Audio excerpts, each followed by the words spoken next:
Love that song. Hey, everybody. Hello from the internet, and I guess from outside sometimes. I welcome you guys to the room full of Blerds. I am your lovely Lady Mandalore, and tonight we have two special guests. One is a surprise. We are going to be going into chat about lanterns as well, pardon me, later on in the evening, but because first we have somebody that's actually written a Green Lantern story, Mr. Robert Jeffries II. But first, let me bring in a guest who's been on here before and actually kind of recently. Ladies and gentlemen, please welcome to the room, Miss Yall Simone. Hi. Hi. Yay, hooray. How are you doing, Puddin'? I know, everybody. We got straight into the I like the new just getting into it thing. Chelsea, hi, honey. How are you? I'm doing good. How are you?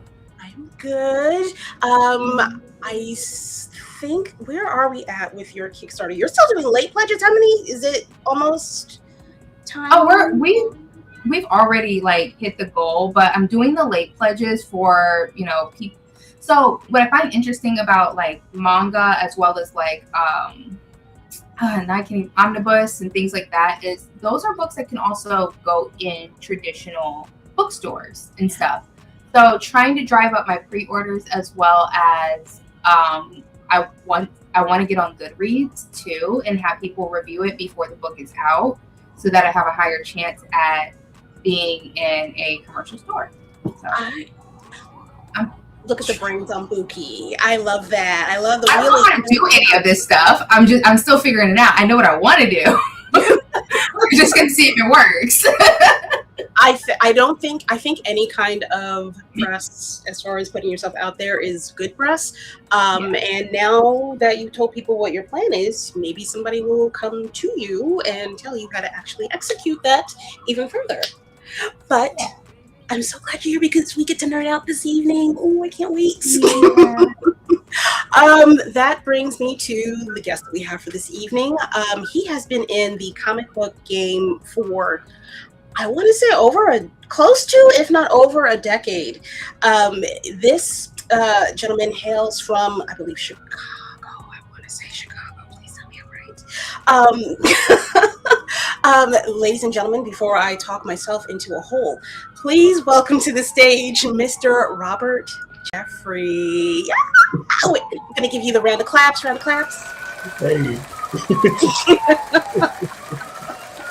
How are you doing? I'm doing great. New York City, as always, is in some form of trouble. In the background, Spider-Man swings from the rafters. It seems like he's been let out of jail this evening. I don't know. Yeah, he was throwing hands this weekend. That was amazing. As he should. I love it when men stands up for civil rights. It's amazing. And against racism. Yay! Oh, brother. Oh, I'm so sorry, y'all. I forgot to ask, how are y'all doing this weekend, this evening? I hope everybody is doing well. I hope your foes have been vanquished and, all good deeds have been accomplished. So, let me know in the chat how you guys are all doing. Let me know if you know about Mr. Robert K. Jeffrey, or if this is your first time meeting him here on the show. You should get to know him. He does super cool stuff. For real. I'm going to be cursing a lot this evening because I'm very excited. I'm letting everybody and all the children that shouldn't be on here know. It's so funny because I'm a bit of a sailor too, but when a camera is on me, it shuts off more times than and it's automatic, and I think it's my mom. But if you know me outside of this, my family's from East Detroit. So, and they're both Marines. Oh, wow. Oh, and you've got the creative cussing going on in there too. Oh, yeah. I've been making stuff up. My husband will look at me and is like, what? Are you okay? But I want to get into your life, Mr. Jeffrey. Do you mind telling the folks at home who you are, where you're from, how you have come to be at this point in time? What is your origin story? Yeah. So I'm so I'm originally from Chicago, Southside Chicago, and as far as let's say the geek origins, for as long as I can remember, I just love to read. So my mom would take us to the library. She would take us to uh, the drugstore to get comic books, library to get books, and just anywhere we could pick up books. You know, you remember how they used to have those book sales, the Scholastic book sales at school? Yeah. Yeah. So we would stock up on those. But from as far as I can remember, I just love reading. It could be sci-fi, it could be adventure. I grew up on like choose your own adventure books, supernatural books, and so forth. So far, whatever. And from there, I grew a love of reading comic books. So my mom would go to. We didn't have like a local comic book store on our side of town, so she would pick up Archie comic books. The digest comic books from the drugstore, the grocery store, and then from there, I had a cousin who. It was funny you mentioned the Marines. He was in the Coast Guard. Shout out to Damon, who had collected a bunch of like Spider-Man and X-Men comic books, and that is what officially kind of got me started with collecting and reading comic books. So started off just reading books, going to comics, and then a little thing called Milestone Media started. Like my dad and my mom by that point, they had divorced, and my dad was living in Atlanta, and he shipped us up, my brother and myself, issue number ones of Static. You can tell how old I am. I just call it Static. Static, Icon, Blood Syndicate, and what was the last one? Hardware, right? So for me, having grown up on Spider-Man, Amazing Spider-Man, and X-Men, seeing like black characters like Storm and then Black Panther and so forth, and like Bishop back in the Jericho days, Jericho Mullet days, seeing a entire universe where the characters look like me and were created by people who look like me was huge, because by this time I had started like writing short stories, and I call myself writing like novels, when I was like, I don't know, 9 or 10. So it inspired me to be like, I see black folks doing this. I want to do it myself. So I'm going to continue to do it. So those books, I always tell people, those milestone books, especially Static and Icon, more so Rocket, because I was a huge Rocket fan. Rocket and Static are like here for me. So, and if I could ever write a milestone book, it would be a Rocket book. But the milestone books were, how like people say Watchmen and other comic books like V for Vendetta and so forth are like seminal books for them. Those milestone books are seminal books for me, because they inspired me to pursue something an aspect of writing that I never thought that I'd be able to do. So, and then from there, once I graduated from college, I moved down to Georgia, graduated from Georgia State University, and I just started freelance writing. I started freelance writing for the Atlanta Voice newspaper, build up a portfolio of work, pitched an idea to a local publisher down here by the name of, at that point, Terminus Media, and that is what started my run in comic books. So, that's kind of like the truncated comic book story, but I've been freelance writing since 06, 07. So it's close to 2 decades at this point of freelancing as as gig work. Yeah. So that's my origin story in a nutshell. And then the cool thing is I've been blessed to write video games, comic books, prose fiction, articles, and so forth. So I call myself the jack of all trades when it comes to writing.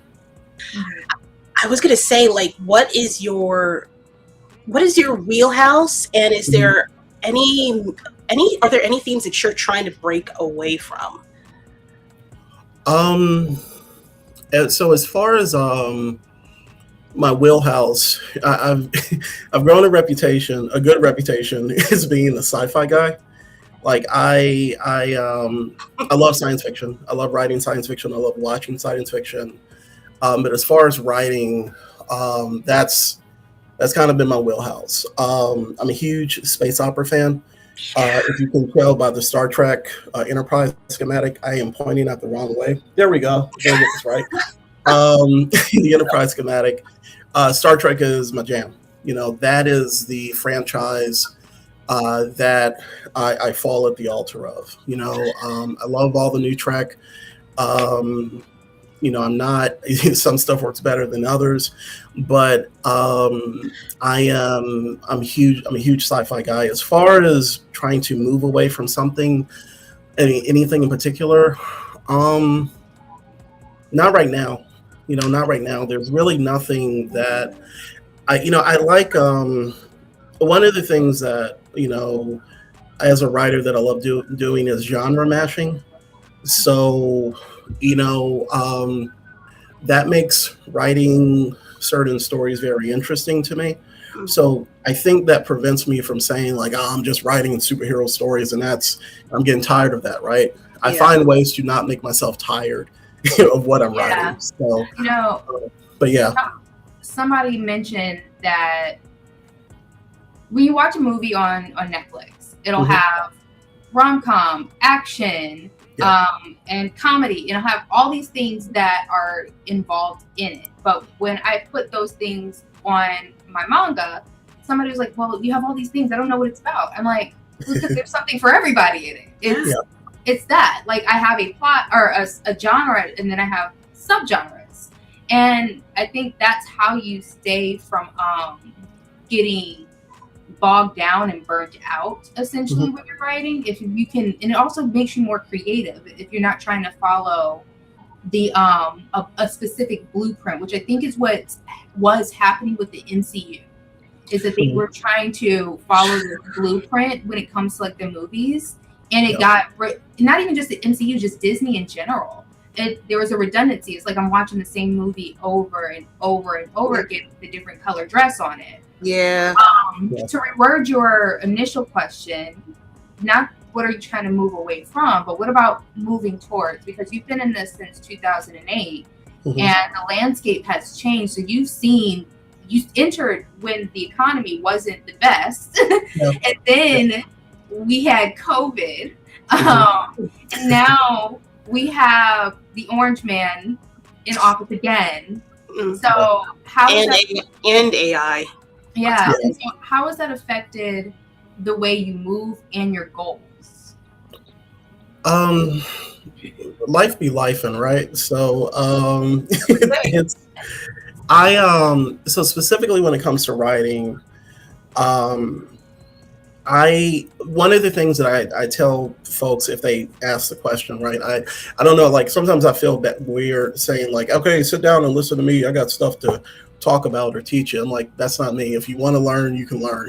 But one of the things that I do tell people if they ask for writers is that make yourself as viable in the industry as possible and learn as much as you can.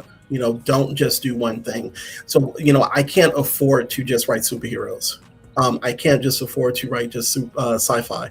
I can't afford to just write fantasy, and I can't afford to just write one thing. So, and also I can't afford to just write in one medium because the work is not always going to be in comic books. The work is not always going to be in books. The work is not going to be always in video games. So the more flexible you make yourself to writing in different mediums, and then also writing different things, I think it makes you more inviting to customers, to potential clients, for potential gigs. Because like right now, I can tell you, like I am writing the third issue actually of a Steam focused superhero book or comic book on one hand, and then on the other hand, I am writing a gritty Western miniseries, right? Yeah. So if I was just a sci-fi guy, then I wouldn't be able to do that. So that's one of the things and also, so that's one thing. Try to make yourself learn as much as you can about doing different things, and that's what's worked out for me, at least, like as far as gig work. I agree. What was that? I agree because I feel like a lot of our counterparts that also have had opportunities in the corporate spaces, their advice is most commonly to niche down.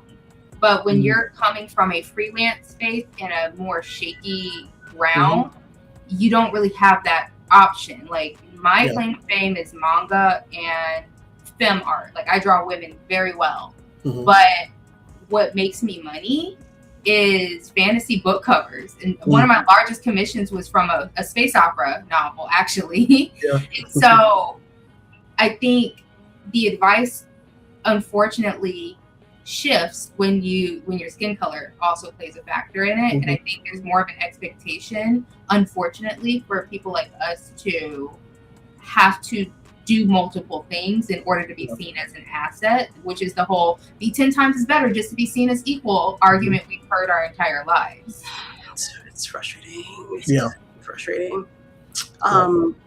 Is there, you know what, okay, on that note, you have,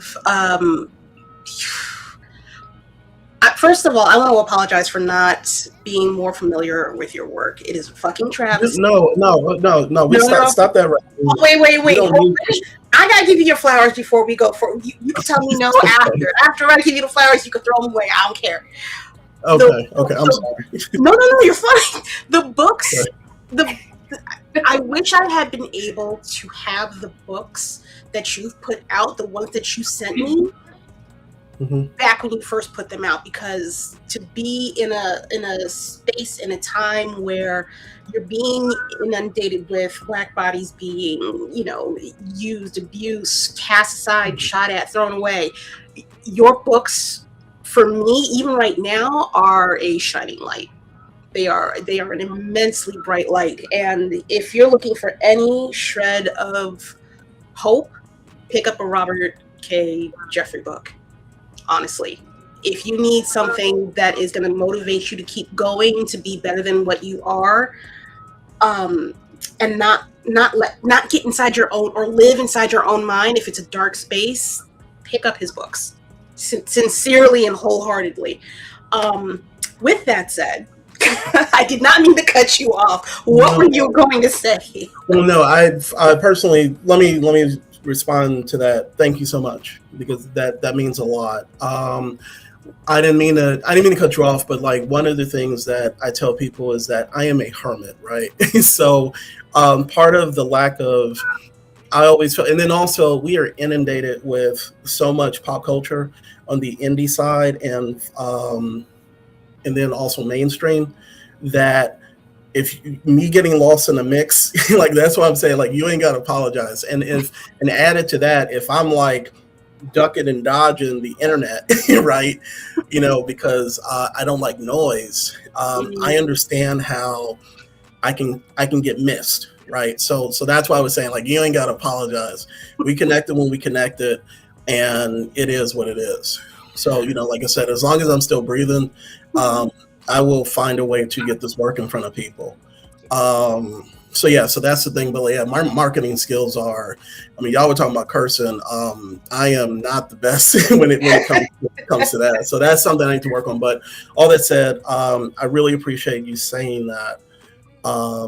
And because it's my hope that people can get something of worth, whether enjoyment, whether learning something, or just taking whatever you can from it. Like I had one guy do like a full-on long critical, like he was, he did a review and said the book Route 3 wasn't long enough, the first issue. And I was like, we gave you 30 plus pages, but also thank you for the anger.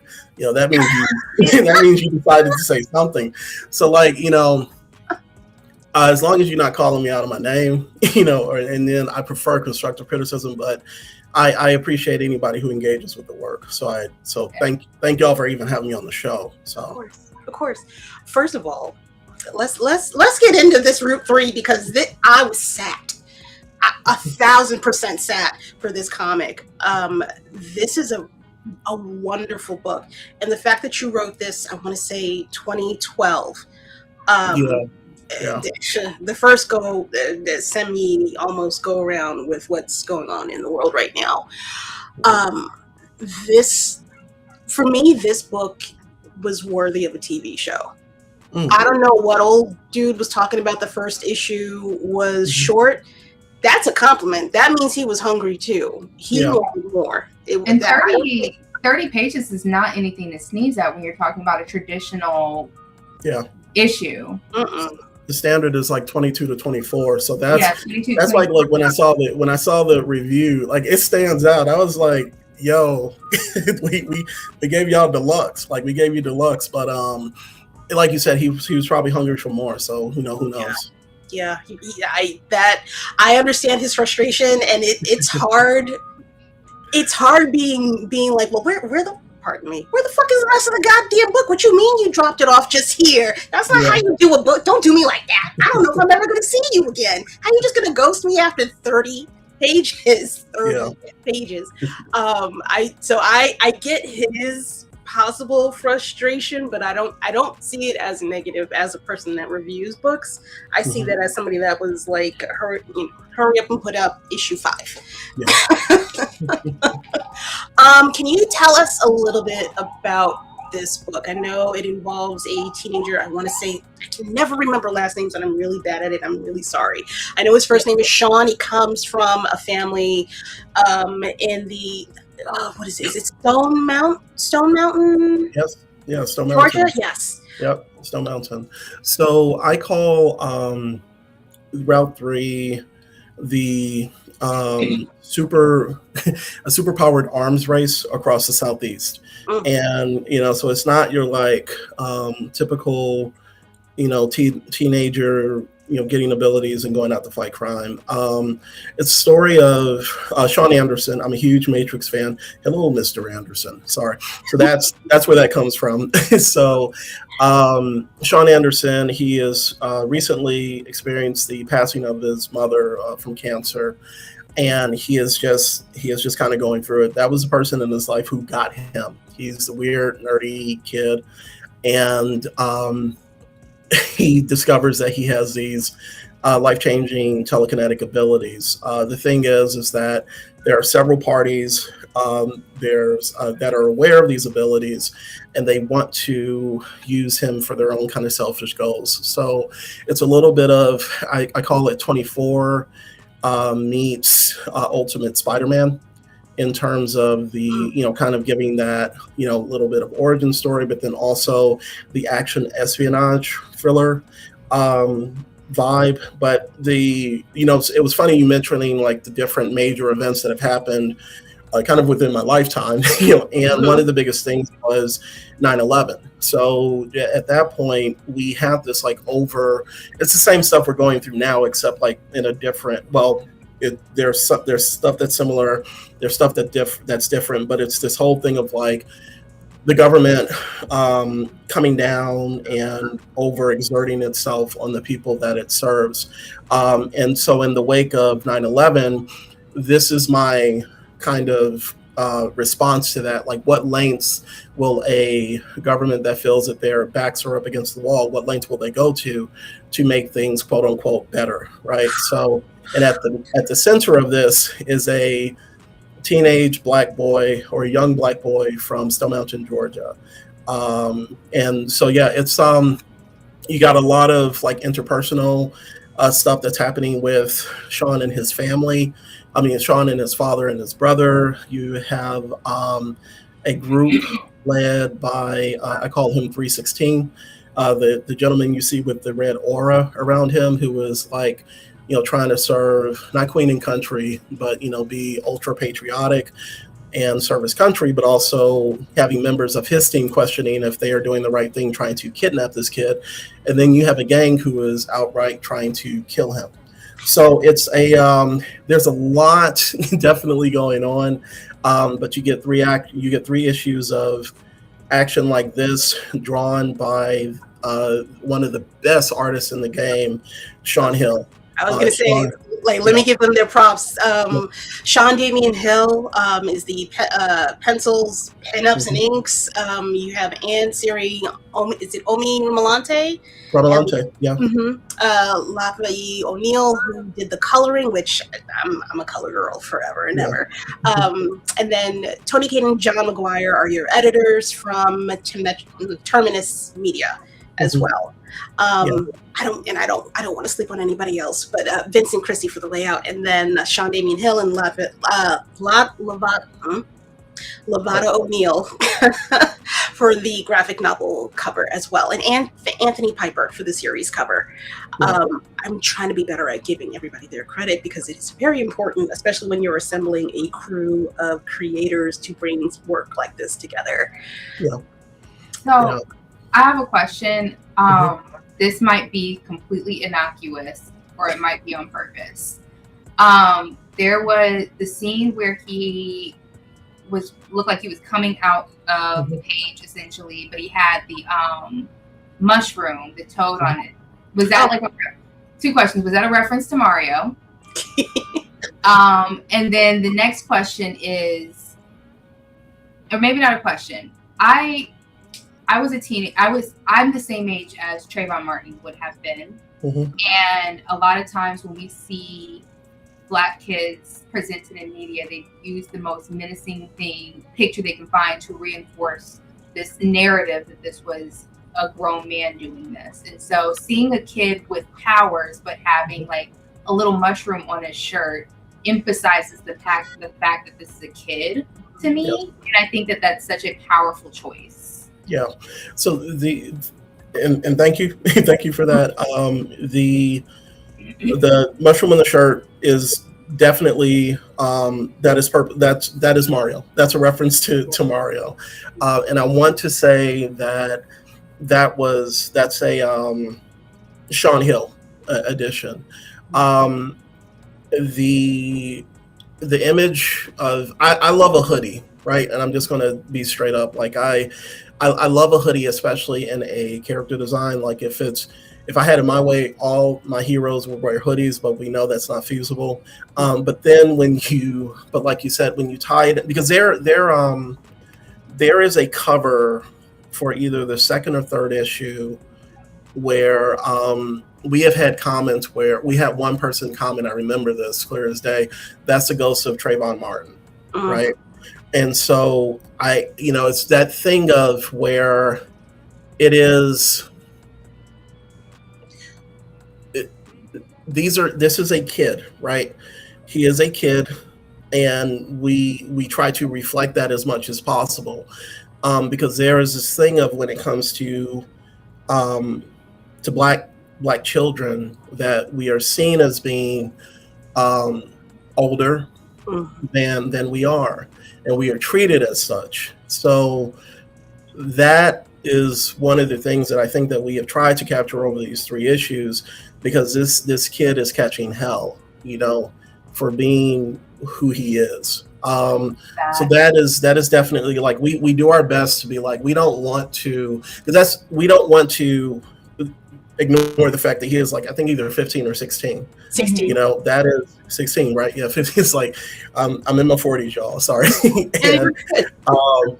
And the memory is bad. But he is still growing up. And sometimes I do think that in stories like this, or superhero stories, we are asked to accept that a young person just taking on whatever mantle they're taking on should just be like, just like that. And it's just like, no, it shouldn't be that fast. It really shouldn't. The fact that Batman has child soldiers working for him, we gotta, I mean, let's be real, like, right? And I know that they have gone through some stuff, and that has been, like, well developed, but I think sometimes that we forget that these are kids. But especially in this case, he is a nerdy Black kid who, and this is something I've gone through, like, I saw my dad die from cancer. So I know what that does to you. And I was an adult at the time, but I can only imagine what that does to a teen or to a child. So I was talking to Kira about this through our messages, and I read a portion of my art book that talks about the character design behind my characters, and it was specifically about creating teen characters and the adultification of Black kids. Specifically, I was talking about a teenage girl and how, the character in question is tall. And so a lot of times height is seen as an indicator of age. And I said that I try not to put society's problems on the character, rather than I like to allow them to exist in the world freely. So just because a hoodie can be a little bit triggering for our people, the hoodie is not the problem. The kid wearing the hoodie is not the problem. A hoodie is an article of clothing, and we should normalize that exists with kids. Kids can wear a hoodie. You should not, and that if you remove that, you're co-signing society's problem with the hoodie and the kid, and not condemning society for their view of the hoodie and what they think it means. It can also cause, I mean, you're also giving power to one person's actions in this, specifically in this country. The media can take one thing, figure out, calculate the benefits of running within a particular direction, and then it's just like this global trademark. I noticed that in this book, you actually you give him 2 hoodies. You give him one in the beginning of the series that is black, and then you give him another one that is a significantly brighter color. Was there any deeper thought to it versus going from the dark and coming into the light, or being enlightened? Was that fun? So I can't take the credit for that as far as like, that your interpretation of it, but I love that. I think part of the reason that we went for, specifically because his hoodie in the 3rd issue is orange. It seems like it's kind of an orangish color. We are at that point we're in Tennessee, and that's Vols country. So like as far as for any college sports person, they're here. Okay. Yeah, so it's like orange and white. So that's kind of like giving a nod to like this new location where he was in. And this is coming from somebody who doesn't follow college sports like that, but I at least know like at least a little bit about the culture. But that, I think that's what we were kind of shooting for with that. And then also just kind of giving him something different. Because when when you get to that point in the story, you'll see them re-upping on supplies, and without giving any specifics. But so for any volunteer fans, that's kind of what I was going for. So I'm definitely intrigued, and we'll be purchasing this. And it's just the art alone and what you're talking about is resonating with me, because I went to an all-black high school in Orlando at the time and my dad worked as a juvenile probation officer, so I was immersed in the Trayvon of it all. On a deeper level, so I'm definitely intrigued, and I love the design and the direction. This was written in 2012. Yeah. It was. This is long story made short. It was a story that I had that I wanted to write as a kid back in Chicago, as a prose fiction story, and then when it came time to kind of pitch, I got my start with Terminus doing short stories, and then when it came time to pitch a story, Route 3 seemed perfect, for like to tell in the comic book medium. So this goes back to maybe mid to late 90s as far as an idea of something. I just wanted to see an epic action sci-fi-ish type of story with somebody that looked like me at the middle of it, and I love traveling, so I was like, let me make it a cross-country adventure, and this is kind of what we got. So when that idea niggles at your brain, you can't let it go. It's there. Even if you want it to, it's stuck until you can get it out. Yeah. I love that for you guys, because we get to eat down when y'all get the ideas finally out of your brains. Also, shout out to Syracuse University. I know it's not a black school. Orange and white. I do love me a little bit of Syracuse. They be balling. My son goes there, so all of them.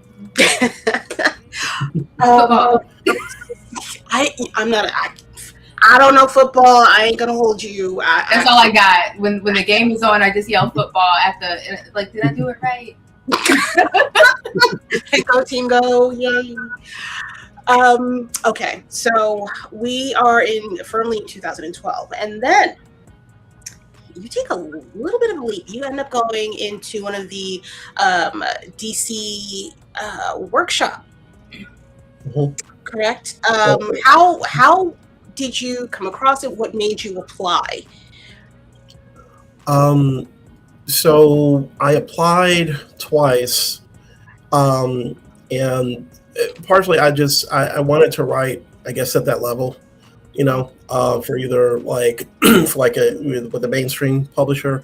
There definitely are specific characters that I want to tackle, but I think at the end of the day, it was just another opportunity to continue to write, and this was at a point where DC had opened the doors, for the workshop. And the second year I applied and submitted samples of my work, I think primarily Radio Free America, Route 3.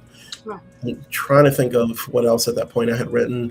I had submitted a bunch of samples, did the application, and I was accepted along with 5 other writers to go through the workshop and learn how to, I guess, write at that level. Because everybody who's on the art side and the writing side, we've been writing, for years, but it's just a matter of, getting a chance to write for DC.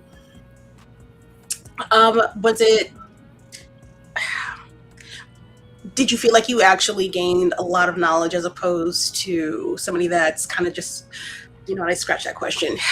Clearly, you took the workshop so that you could gain some more knowledge and experience. Yeah. Did you feel like it was worth your time? Do you feel like it was more of a networking opportunity versus a learning opportunity? Yes to all of it. Yes, I think yes to all of it. Like I learned a lot. It enforced a lot of what I had already, of things that I had learned. But then also I learned also how to network. That's another thing. And just to, just kind of how to operate, with clients at that level, trying to think of another word aside from level. But yeah, it's, so I gained a lot, I gained a bit. But there is levels to the professionalism you experience. And I look at it this way. You have baby artists who are doing or baby creators that are doing small things for like $30, $50 and wherever they can find stuff. Then you have new freelancers who are just now entering the space. And then you have people who may have circumvented that by going a traditional track, and they are right at the entry level. And so once you get past that entry level, then that's when you actually start thinking of things as a level experience. And you're talking to what opportunities you can take. If I take this one, is this going to be a step back? If I take this one, is this going to propel my career? If I do this one, is this just because I want to? And so those are the different avenues that you experience when you're navigating the professional landscape. And I think it's interesting how I've realized that it's starting to condense in the middle because of the corporate powers that be. It's hard. Speaking out of turn, but I can imagine how hard it is to try to break out of that tight circle, and get exposure too. However, you, sir, did it. You were able to, I'm going to get past this, stand out of the crowd in your workshop class and create a story for John Stewart, our Green Lantern, called Where There's a Will. I'm noticing a theme with your work, a little bit of social justice, intrigue, a little bit of by any means necessary type of situation, and not being xenophobic, to be honest. Where did this story come from? I know this is a basic question, but I'm actually curious. No, it's the story. Let me take it back. Like I said, I'm a Star Trek. What's the workshop process like? I should say. Like, so, when you're in the workshop, where does the ideas come, and how did you get from joining there to this? Yeah. So as far as like the workshop itself, and how we get to me creating the story, It was all digital, and this is before COVID. So we would meet on, I think, Thursday nights, and each week had a different theme that we were learning. So one week it might be plotting, it might be dialogue, it might be how to work with editorial, and so forth and so forth. And Scott Snyder, you know who he is. Acclaimed writer, was like our instructor, but certain weeks we would bring in different instructors who worked underneath that DC Comics or DC corporate umbrella. So at the end of it, we got a chance to pitch a short story for the anthology, which was, I think ours is like 10 pages. And in my case, I got a chance to choose John Stewart. And the focus is Stewart is brought to a planet that is being taken over by xenophobes and racists. And he has to help the people find the will, to fight back against this group. And this was within the period of at the height of, at least, or in the midst of like the Black Lives Matter movement. And it was one of those things where I was trying to tie in the ideals and the messaging of what people in our world were protesting for into this 10-page short story. And it involves John going to speak to his mother, who is an activist, and learning from her and bringing those ideals or those ideas to this far-flung planet, in the sector of space that he patrols. So once again, you have the huge space opera action adventure, but in the midst of that, in the core of the story, is something about our struggle and how you can change things. So that's what I was shooting for, and I hope I stuck the landing. But my thing is that if this was going to be my only shot with DC Comics, and real talk, it was. I was going to put out a story that I was going to be proud of, and that if people had a chance to read it, they'd be able to take something of worth from it. So I'm incredibly proud of what we did. Shout out to Max Rayner and the entire team who worked on this. But I'm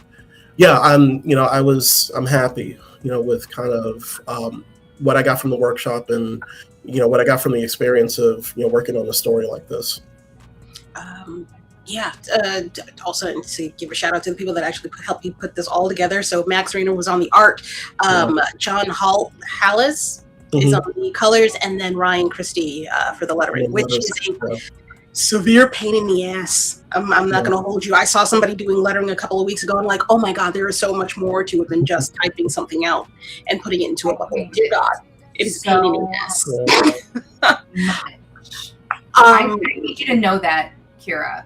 Yes. I hate lettering. It's my least, this is the last thing I hate it so much. I believe I seen it, and I don't know who the superheroes are that can do that on a regular basis to get paid for it, and do not mind it quite so much. So very much shout out to it takes them. All of my brain power. I think I have to turn off the outlets so I don't hear buzzing when I'm doing it. I hate it so much. It is insane. I'm gonna push past one of your comics, Changa, but I absolutely need y'all to head over to Mr. Jeffrey's website, and just go through his catalog. Everything is available for purchase through his website, through the links on his site.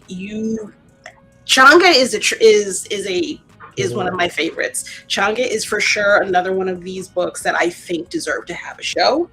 An animated series would have been perfect, or video game. Maybe a video game. I mean, it's given, pew pew. I've been stalking your website the whole time we've been on here. So. I'm looking, I'm reading, what can I ask? Let me just buy one or two things and then just head on back.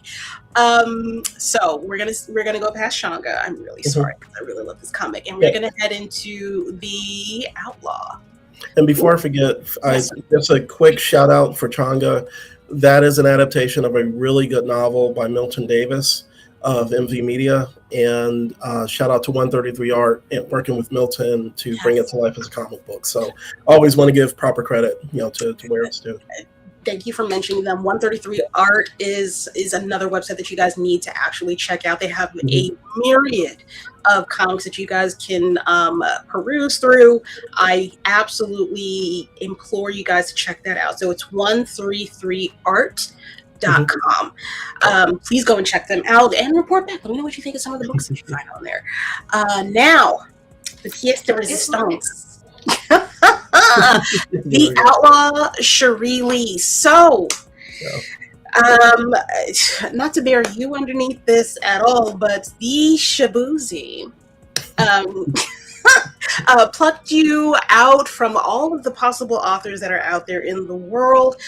How did you come into contact with him? How did you find out about this project, and how did it speak to you? So the opportunity came via Sean Hill. Special shout out to dude I've been rocking with since Route 3. Sean Hill tossed my name into the mix for to be a writer on the project, and I was contacted by the publisher, Range Comics, who is working with Shaboozey to bring his original story to life. And so that's how I was brought on board. And originally the story was it was created by Shaboozey and another writer by the name of Xavier Ennis. Yeah, Xavier Ennis. Always want to make sure I pronounce it right. But the world, the IP, the concept it's all Shaboozey. So it was. So I got a chance to read the story, which was it was a film script, and. So when I read it, my mind started started working, because this is the same experience that I had with Changa. It is just a different medium. So with Changa, I was adapting a novel into a comic book series. In this case, it was a film script into a comic book. And the gist of the story is it's the 3-issue miniseries. It's about that's Sean Hill doing the work, and I know Andrew did the colors, but the story is about a group of outlaws called the Bootcut Boys, and they're led by a leader by the name of Boozy, who come across a small town, and there's a young woman named Cherie Lee who runs, let's just say, afoul of the group, and she decides to get her revenge. So the story is, if you're a fan of, I always say, less the westerns where the bad guys always wear like the white caps and the hats, and they're saving the damsel in distress and all of that. But if you're more inclined to watch something like Deadwood or something like The Harder They Fall, on from Netflix, You know what that last slide reminded me of? Oh my gosh, it was the movie with all the women, the Western women back in the day. Roses, or y'all know which one? Wasn't Lil' Kim in it? And yeah. It was I can't remember the name of it. I'm gone. I know exactly. All the red just brings back that aesthetic. Yeah. Yes. Yeah. But they're and I'm thinking about like something like Posse, from way back in, like the early to mid 90s. But that's kind of the vibe that we're going for, or at least like this, with the original story. So I hope that answers your question as far as, or like if they're, I'm sorry. I hope that answers your question. No. 100%. Very succinctly too. Thank you. Okay. I wanted to actually, I guess, talk to you on it because for me, I'm not going to hold you. I'm not going to lie. I'm going to tell you the truth 100% of the time. I was like, why is Shaboozey writing a comic? I was very much, I've never heard of him being in this medium. I hope this isn't a cash grab type of situation at all. But then I realized that you were actually a part of it. And well, the other thing is, my first introduction to Shaboozey was him being on the soundtrack to Into the Spider-Verse. He did a song called Riot with Duckworth. Yes. That was my gym song. Like, I was pumping iron before I decided to, look like a weak artist. I don't lift anymore. But I learned of him when he was still in the hip hop space, and he had talked about being interested in comic books and stuff. So that was my introduction to him, was through nerd culture. Yeah. And one thing that I'll add to that is that Outlaw Cherie Lee is a concept album that he just recently released. So if you look at any of the music videos or any of the promotion, actually more so the promotional videos, in addition to the songs themselves, they're telling a story, and they're literally telling a story in certain ways, like of what we're doing here with the comic book. So I think this is another kind of medium, but also creative branch in which he's getting a chance to kind of just let people into this, this universe that he's building with music, but also with film, because I, consider music videos to be even like mini movies themselves at times, and you get the same experience with reading our comic books. And one of the things that I picked up on, at least, when he was at San Diego Comic-Con, is that he's a comic book fan, so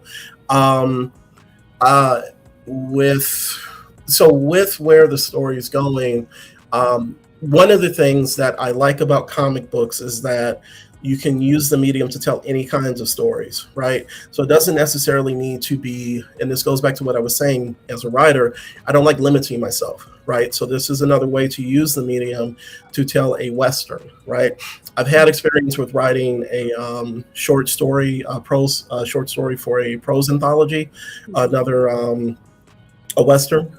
But this is another opportunity to do it in comic book form. So I, at least without personally speaking with Shaboozey, that's at least what I've been able to kind of pick up on, with working with the publisher and my editor, with bringing the story to life. So, were you able to influence any of the videos or production with the story that you've told here, with his tour going on? Are there any intersectionality between the videos and the or shot for shots? So not me, because I came on definitely after all that had been done. But I will say it was funny because watching some of the music videos and and reading this book, it's just like, oh God, this is you can see where things are kind of lining up, sometimes scene for scene, or at least because we're at this point we're moving on to the third issue, right? Mm-hmm. We're going on kind of full on. So I've seen artwork for the second issue, and it is when I see there's a part in there specifically, I was talking with Sean about this. We were like, okay, it is weird. It is a surreal thing to be part of something where you can see, a music video and then it appearing in the comic that you're writing. So yeah, so that's kind of that's been kind of the weird part of this, the weird fortunate part of this whole process. So with the intersectionality between different art mediums, I know sometimes when I'm writing, I think about what music would be playing in the background, and I think for musicians, sometimes they want to know what visual the music provides. For you, are there other art mediums or avenues of storytelling that you think about while you're writing? So I got a playlist, right? So when it comes to, let's say, the space opera. So I'll just use that for example.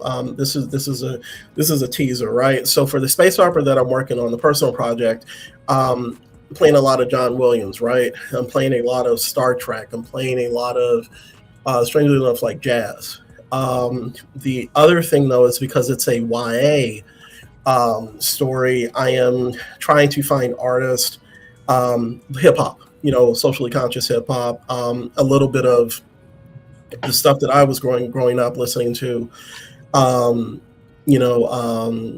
say, like what my music, like Lupe Fiasco, Logic.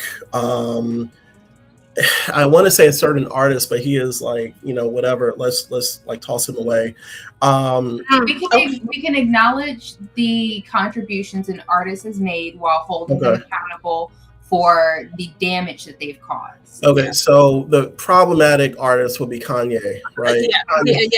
That's what I'm saying. I don't know anybody else that's got this much. Yeah, he's provided a lot for the culture, but that man is also crazy. Like we could just exactly. So like that. So like Kanye the backpack era Kanye, but but the ones that rank higher than him for me are definitely like Logic and Lupe Fiasco. So that's the type of vibe that I'm listening to, plus like the like the kind of operatic scores when I'm trying to write like big sci-fi space opera. I also listen to jazz, to just kind of influence that. But the cool thing about this is with the Outlaw Cherie Lee is like I got Shaboozey, right? I can listen to like his music to be like, okay, this is like vibe-wise, this is what we're going through. We have a quiet moment, which is between two people who are possible love interests. There's a song possibly for that.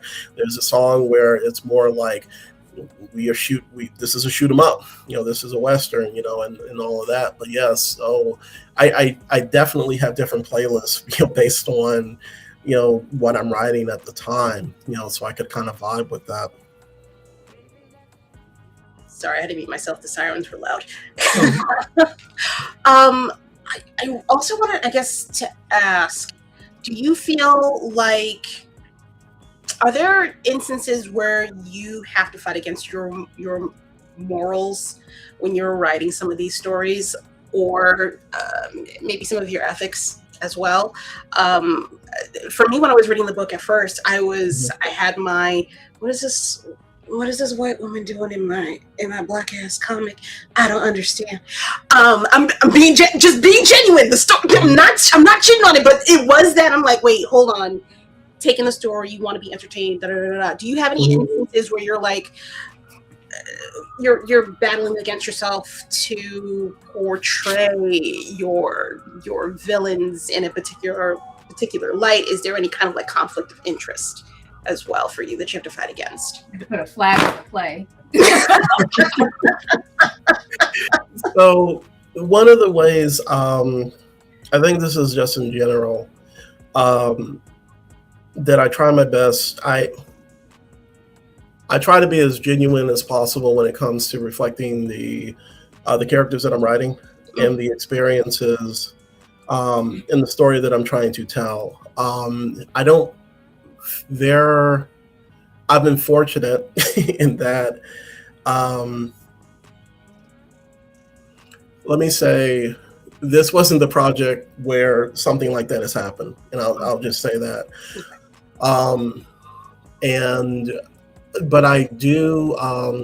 So that's and the other thing that, when I'm writing something like this, because the Bootcut Boys are, they are the antagonists, right? So it's the thing of like, first of all, trying to stay true to the source work that is being adapted, but then also doing my best to make them not seem one note, because I think that's the issue that we have when we have POCs who are depicted as the antagonist or the bad guys or the bad gals or whatever you want to say. So as long as I'm not falling into any stereotypes or tropes and coming with, the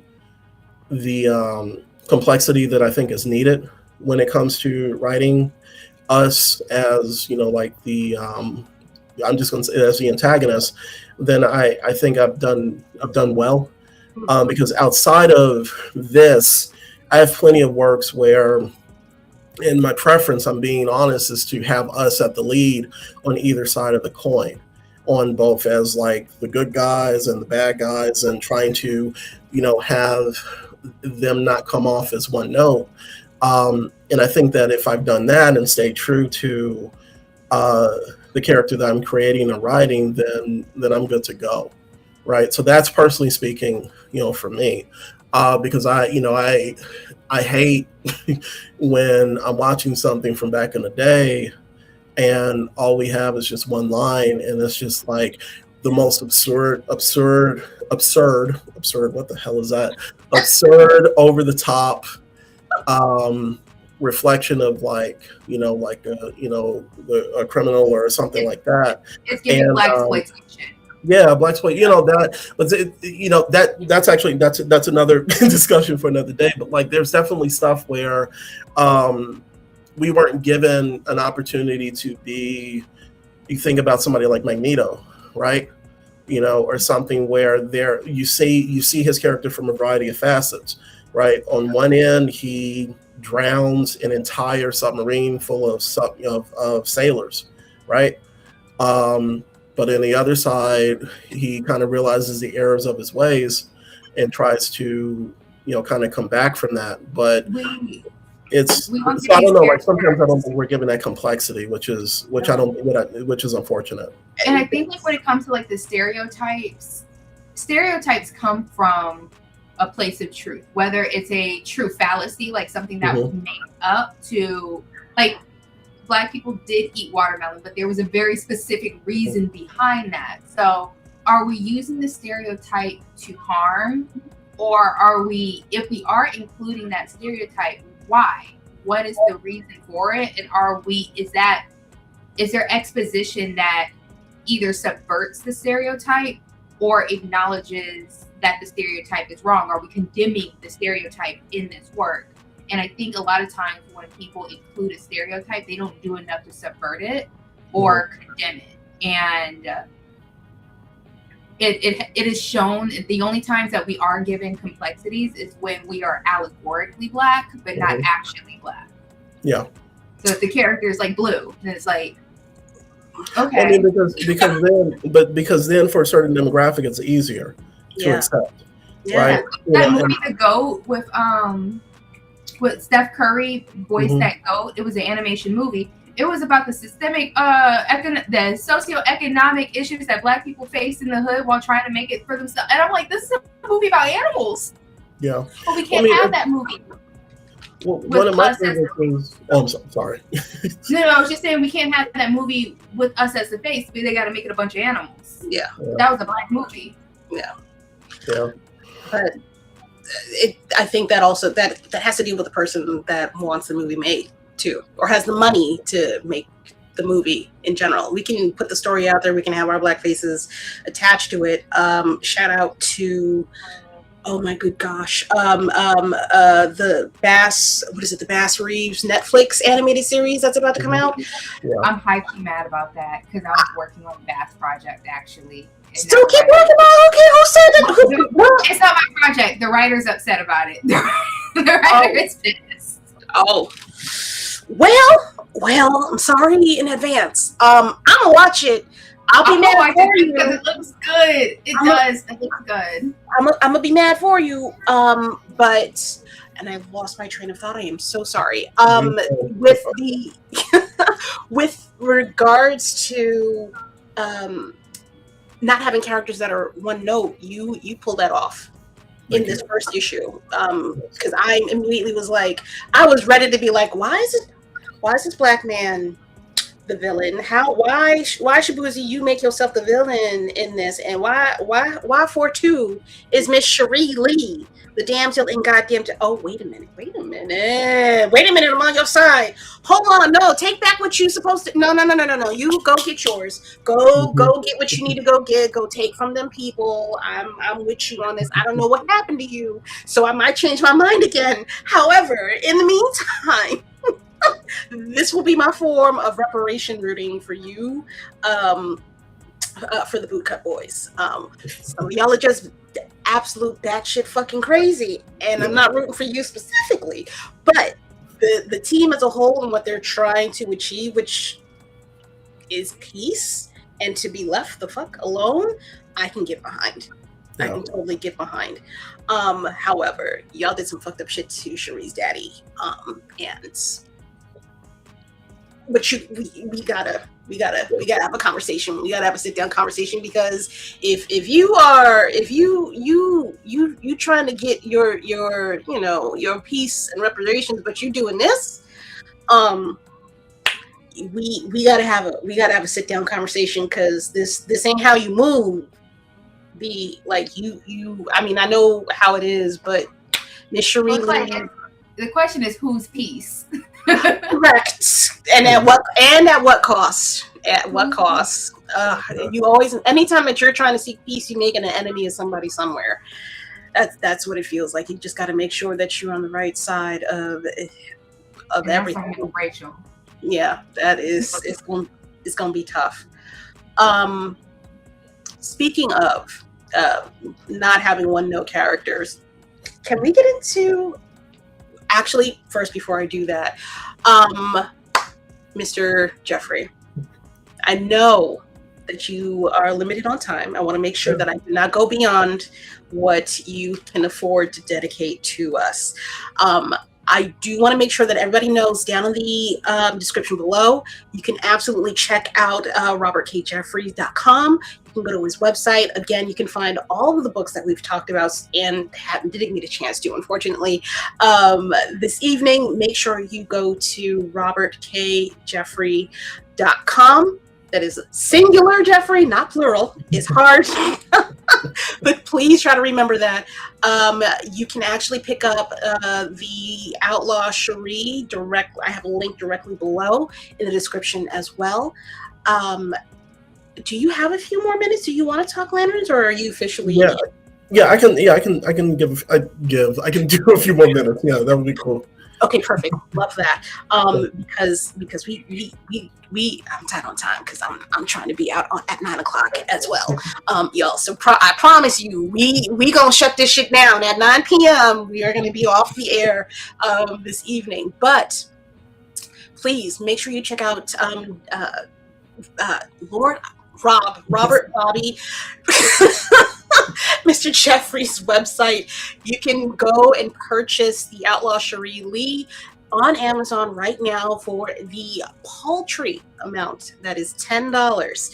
You can also check out Shaboozey's brand new album as well. There is a link once you go to Amazon as well. You can check out his album and see if you like it. Let me know what you guys think. Yeehaw and all that. Not a country girl, but I do like Shaboozey stuff. He's growing on me a little bit. But with that said, lanterns.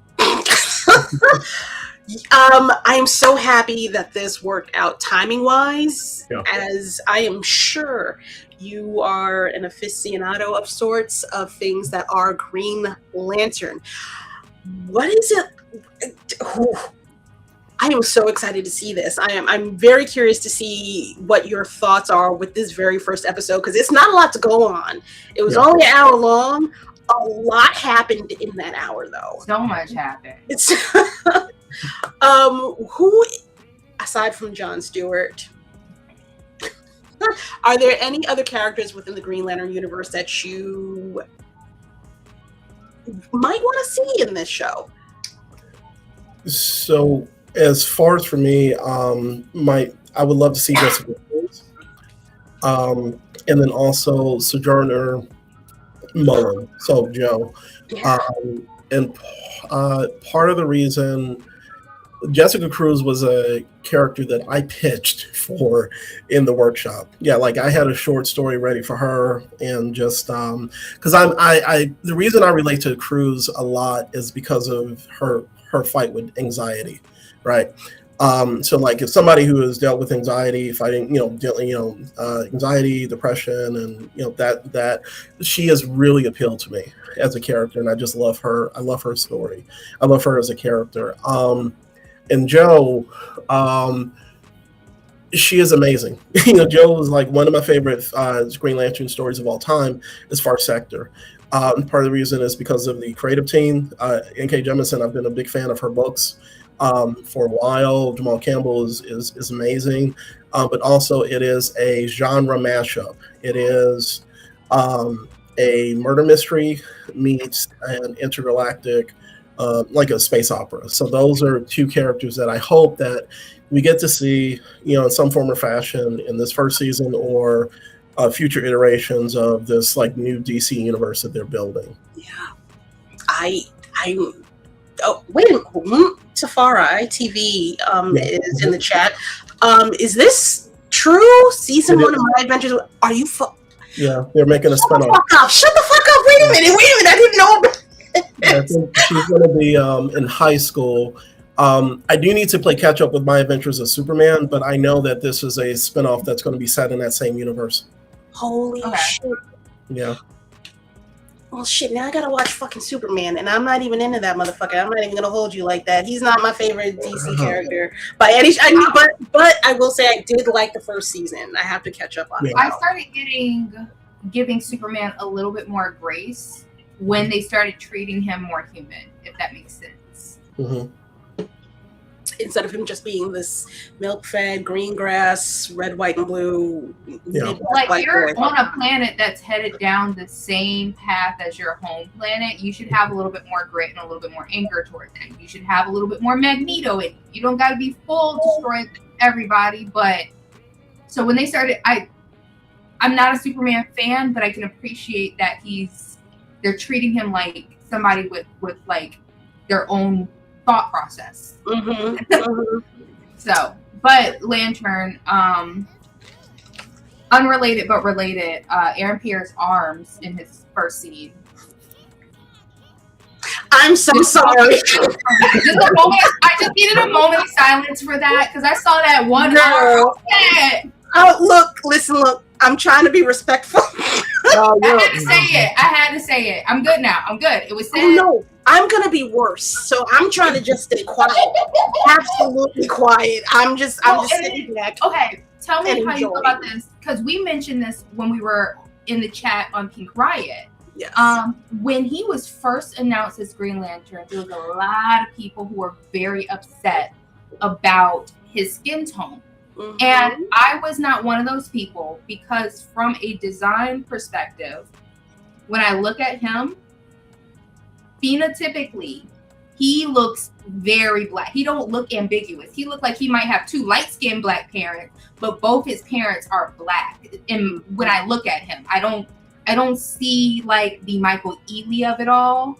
Like, for me, I understand, and I did grow up with a dark-skinned, John, but I also like that as an actor, he does look like a black man. Like, there's no ambiguity about it. Mm-hmm. So I do think the casting is still good, especially because he can do the role. They weren't casting a pretty man just to appease the audience. Like, they got somebody who can do the role, and I think that's important too.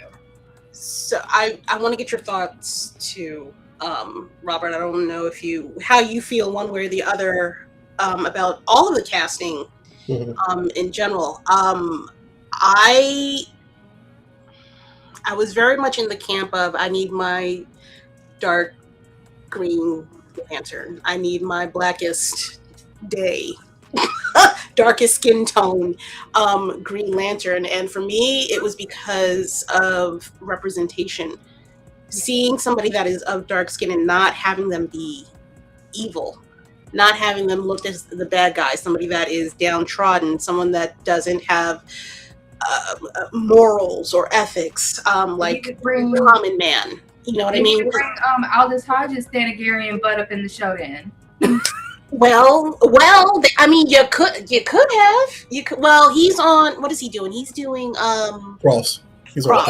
He got time for a cameo to give us some dark chocolate representation. Listen, look, we can't. And other more arms. No, we don't need one black man doing all of the work. Okay, let's spread the wealth. But to have somebody of that representation on a major network going throughout the globe, in theory, I wanted to see somebody that I could point that you could not ignore. I wanted to be able to say that the odds of a policeman pulling over somebody in a car that is dark skinned is not an immediate threat, that you actually have to visualize Green Lantern sitting in that fucking driver's seat for at least 0.2 seconds longer than you would give anybody else that's out here in the world. Yeah. That was my soapbox. And you're right. I agree. I do agree.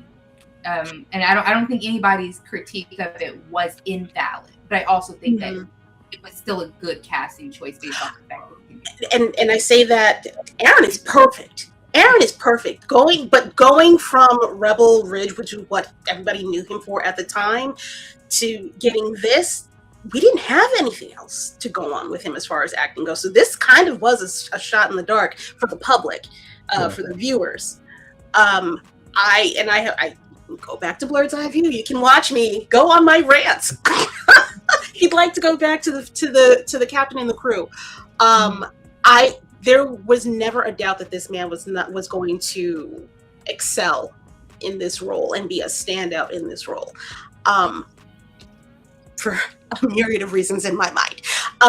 But he, so far, and this is only episode 1, we haven't seen him break out of his procedural yet, because he's still brand new, and he's technically not even really a Green Lantern yet. He don't even have, by the end of it, look, if you haven't watched this first episode, go away. Come back.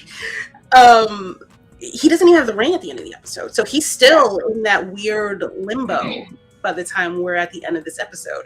So he has more to build on. We've got 8 total episodes, I think this series is going to be. We've got 7 more episodes for John to show his black ass, and I can't fucking wait. Now I need to see where his brothers are. I wanted to pass it off to Robert before we get further into it. What are your thoughts on the casting? So I think he's been Aaron Pierre is doing great. He's doing great in the role.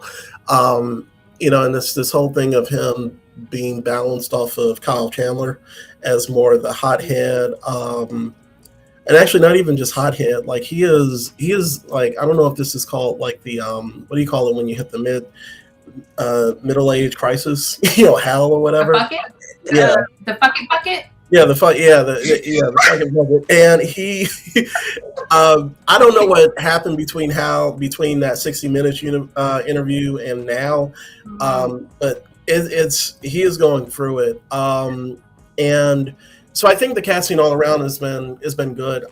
It's just working. As far as specifically with Aaron Pierre, I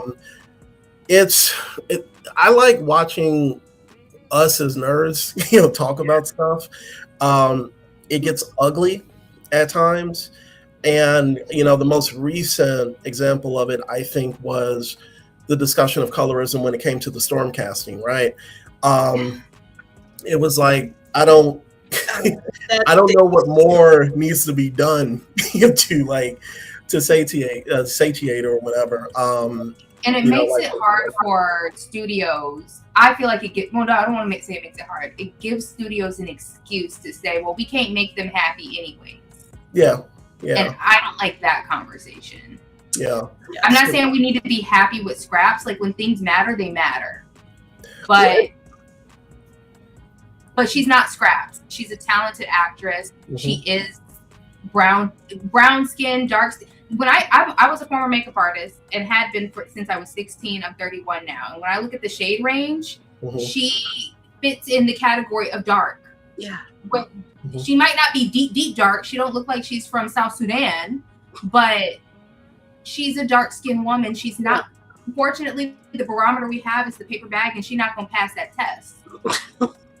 No. And so We'll come back. I don't want to lose Robert before, because we can go. We, madam, me and you. You saw me. I had to come back. I saw the storm cloud brew, and I'm like, wait a minute, come back. So Robert, if you were writing this show, wink. Is there a universe where we could possibly get some kind of an off-world procedural for Joe? I mean, I'm being so. That's what I wanted. I'm sorry. Like I know that the thing is, when I heard that there was a live action Green Lantern story that was going to be done, and it was a murder mystery, that's where my mind immediately went, right? And I do understand that the Lanterns are essentially their space cops. So you could maybe they're in the 60 plus years that the Green Lantern has been done, they have investigated like crimes and murders, maybe here somewhere on Earth or somewhere in the sector. But my mind immediately goes to Far Sector because you have the blueprint there. This is my geeky rant before we get there. But I know in this day and age where money is losing, people feel that you have to do something that's apparently more familiar. You have to go a certain route. So like John Stewart is a character that a generation of people who grew up on Justice League and Justice League Unlimited know as the Green Lantern. And then before that, you have a legion of fans who are like, Hal Jordan is the greatest almighty, that's their Lantern. So also budget wise, that's the other thing that I had to look at after going on my geeky rant, is just like budget wise, they're not going to give a first season of a TV series the budget that's needed to do a far flung, space mystery, murder mystery. That's the shit that pisses me off. Because and it's frustrating because if you look at that book, if you come with anything less than a huge budget to tell that story, then you do a disservice to Far Sector, because the backgrounds, oh my God. The backgrounds, if you read that series, are amazing. Jamal Campbell is like the stories are being told from the style of the buildings that are the style of clothing, the aliens, just whatever. So that would destroy the budget so rather than giving a Game of Thrones style budget to a show that I think I was just about to say we could get dragons and cousins having and doing the do with each other and stuff but we can't get in. Okay. Yeah, and so that's the issue. So I was like, okay. So then when they brought this thing of like, okay, we're doing True Detective, but we're doing it with Space Cops, that's when I'm just like, okay, this is what we have. Let's roll with it, because I'm a huge fan of at least the first season of True Detective. I saw some of the one with Mahershala Ali, and I'm like, okay, this is a genre mashing that I am a huge fan of. But for me, I would have just said go hard, go big or go home with Far Sector, because you have the blueprint there for everything that I feel that they're kind of doing in this, and also growing the lore of this cinematic universe that you're trying to build. But like I said, that's just me with like this unlimited budget that I have in my imagination, but also I know how they are going to come at. I know Hollywood is going to Hollywood. They're not going to do everything that I want. As a fan. So I also think what's problematic about the way that they approach shows like this is that we've gone away from having a 24 episode season where you have like a mid-season break and going back to it. And so because we have such long breaks in between these short seasons, people fall off and then they don't come back, or they don't like the ratings of what the first 6 episodes did but people haven't allowed the show time to grow and get word of mouth. Those 24 episodes were very important for word of mouth, especially with that mid-season break. People were talking about, oh, did you see Smallville? Oh yeah, Smallville is amazing. Yeah, the new the second half of season is about to come out, and they have the reruns that they show. You gotta watch the reruns when those come on, and blah blah blah blah blah. That was integral to growing a show, and now we just throw shows away and we don't give them the budget initially because everybody's afraid. So they're dipping their toe into these franchises, especially in the comic book space, where they have these vast, colorful, vibrant worlds, and they bring it to TV and they desaturate everything. I'm not saying we needed to have, Ryan Reynolds' costume or anything like that, but everything's so desaturated, everything's so gray, and then they're wondering why not only are they not grabbing new fans, but the comic book fans lose interest. Which is why we had the people bitching and moaning about him not having the bubble around him as he flew. Where's the actual ring? All of that bullshit.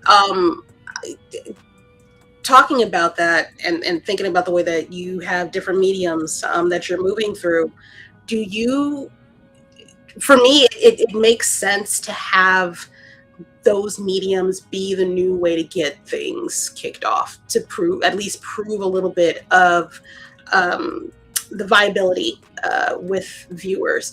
Having a comic book that's also a music video series, I think that is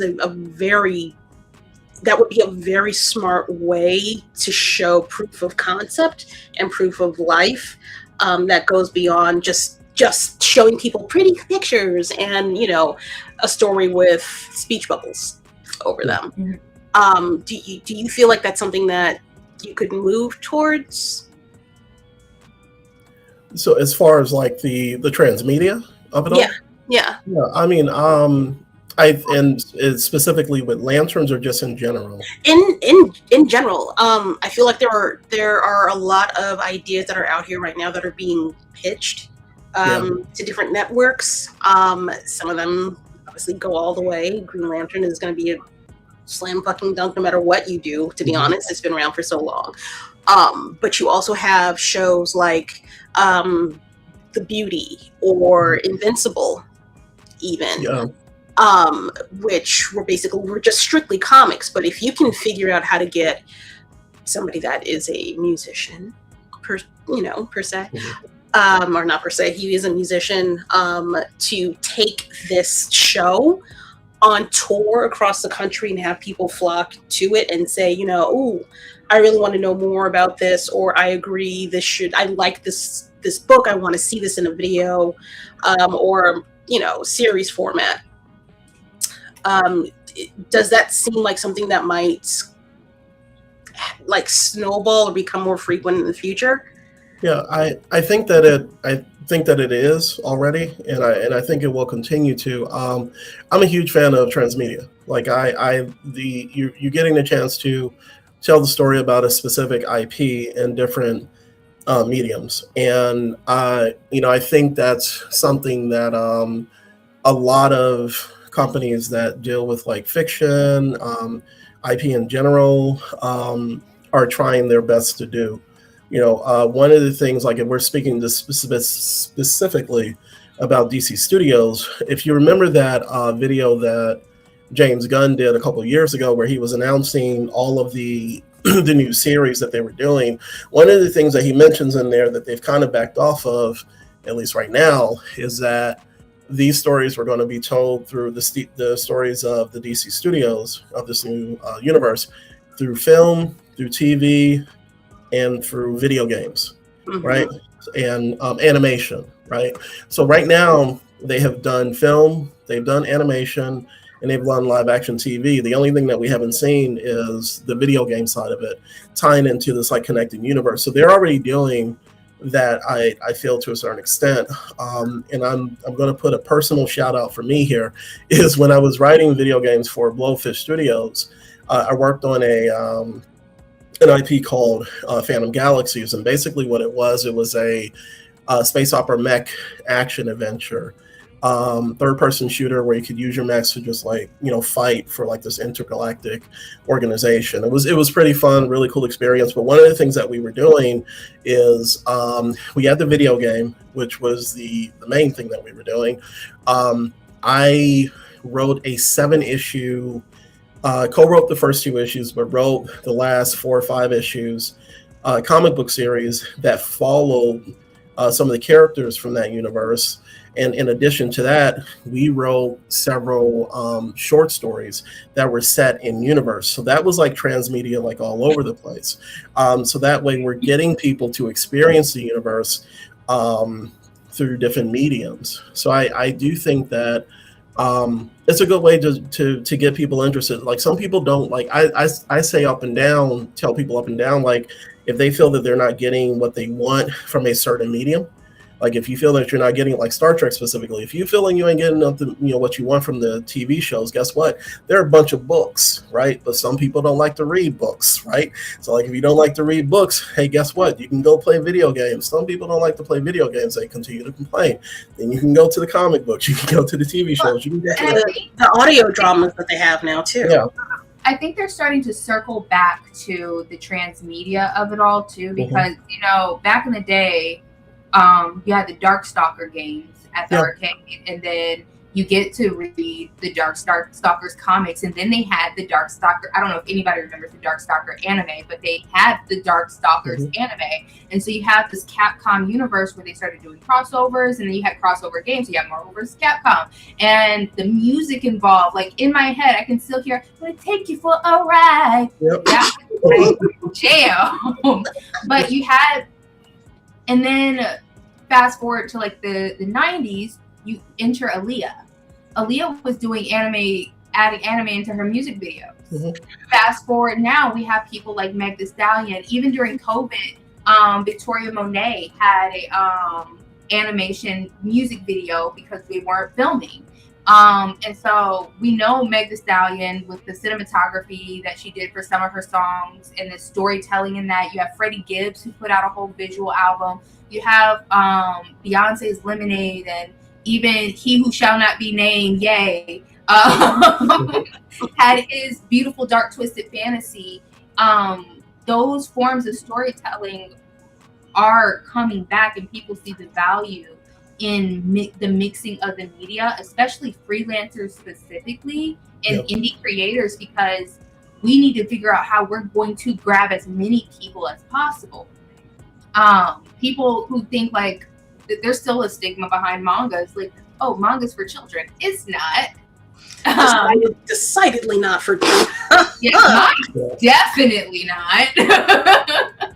Not at all. But I like that we're moving back into this space as where you see independent artists and musicians like Shaboozey, like Meg Thee Stallion, going the extra mile to create, and it's creating jobs too.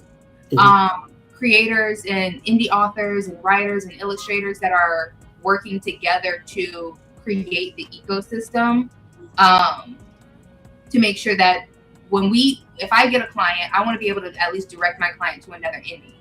So that's what I'm hopeful for when it comes to like at least the indie space. It's more transmedia. So, I mean, go ahead. No. Well, no, and to the point, I think of like somebody like Ray Comics. For Joystick Angels, I know specifically they have like a soundtrack, for that. So it's like it to the point that you were making. You gotta find different ways to meet people, to meet them, halfway, with whatever IP that you're building, as an indie creator or as mainstream. But specifically with lanterns, I do think that, or with the DC's, whatever you call it, DCEU, DCU, whatever whatever the acronym is, I'm enjoying, what they've been building so far between Creature Commandos, which is animated, Superman, Peacemaker is kind of on that weird kind of nebulous place because it was there before they kind of transitioned it into this new stuff. Peacemaker is like Deadpool to me. It just exists. Yeah, and it's just like, and I think Lanterns to me is the first live action example of something they're doing, right? A TV show. So I put more weight behind this than Peacemaker as far as the importance of like how this needs to do to reflect like what they can do on TV. So I think there's a little bit more on its shoulders. I think it's also important to have a base of people that are not afraid to try things and are not afraid to shirk the status quo. Because if you don't know, what is it? Is it David Lindelof? I think it's David Lindelof. Yep. He was the showrunner for the post-quel, the sequel to the Watchmen series. Yeah. He told very much the truth and the history of this country while keeping in line with the themes and the energy of that comic. If you can bring that into, for me, a very not so quaint and quiet and the hero always wins type of story in Lanterns, you have something special. And I think it's very important to do what a lot of people are doing and keep the haters quiet. There's a lot of people, I think there was an article or a post that somebody put up of the Snyderverse bros trying to review bomb Lanterns, and they spectacularly failed. Review bombing is like the worst thing I've ever seen. Side note, I don't know if anybody watches Bleach, but yesterday's episode was the best anime episode out ever. It got a full 10 out of 10. It was beautiful. It was amazing. It had great character development for Orihime, the female, one of the female characters that we've never seen in the 20 years that the show has been out. And it got review bombed out of spite. Oh, wow. Yeah, it's because it's too easy. This is my hill and I will die on it for the rest of my life. I do not care. People make it too easy for negativity to be so fucking loud, so loud. I really wish the ratings and not the reviews, because if people really hated it, they wouldn't be watching it. Which then, and to my point, I need people to be louder with their joy. You can say, holy, it takes two seconds for you to say you hate something. It also takes 2 seconds for you to say that you love something. You don't have to give a reason behind it. It's going to be your opinion. If people can be this negative and obtuse about shit, you can be just as positive and, bringing people to you that are seeking positivity. Hi. I think that is very, very important. I don't know shit about Regine, girl. I didn't know you were gonna start it. Oh wow. Oh, okay. You need to watch it. Let me give the Bleach fans their moment. I'm so sorry. This is no longer Lantern for like 5 minutes. Okay. Or he may earn her stripes, and we finally get to see the Kubo's vision without him being rushed.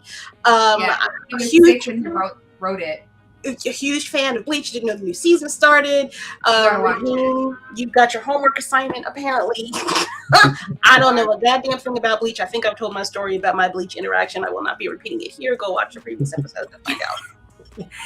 Yeah, y'all.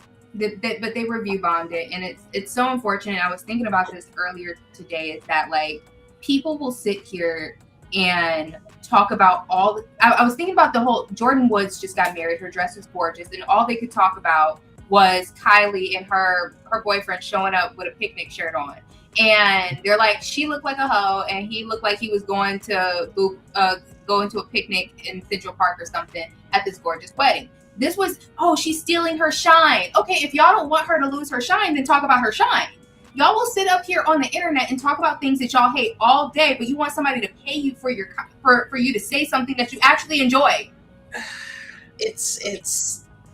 I hate the internet one in this. We're 6 episodes in, Regine. You're not that late, but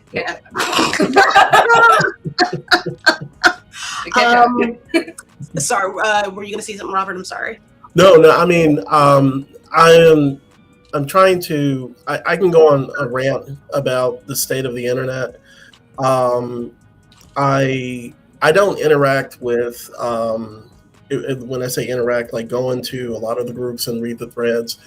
I like discourse, but at a certain point, it becomes less that. So I usually, talk with friends about stuff. I mean, we don't agree on everything, but it doesn't come to the point of like where, you cursing somebody's mamas out about like who can win in a fight, the Hulk or Green Lantern. It's like these are fictional characters, right? I think the other, and constructive criticism is a lost art. Baby. And that's the thing, being a critical thinkers is being critical thinkers is like, it's not a lost art, it's a purposely thrown out art. I think it's a combination of both. I think it's purposely thrown out, but I do think that there are a lot of people who don't know how to do it. And that can lead to another discussion about like how to, create critical thinkers. You don't have to like everything, right? For one, we all need to get off of Twitter. That is like I'm already gone. I've been gone. I don't even know the amount of like bad negative comments I get, like don't equate to what some of my friends deal with when they're on Twitter, and I'm just like, why are you there? Truly, for the people that are in the chat that are still on Twitter, this is a genuine question. Why are you still there when you have so many other avenues that you can get better, honest, and not AI generated bot shit? Yeah, and I see people screenshot some of the horrible things that are said on Twitter and bring them onto other posts. And I'm just like, it's not happening here. Stop it.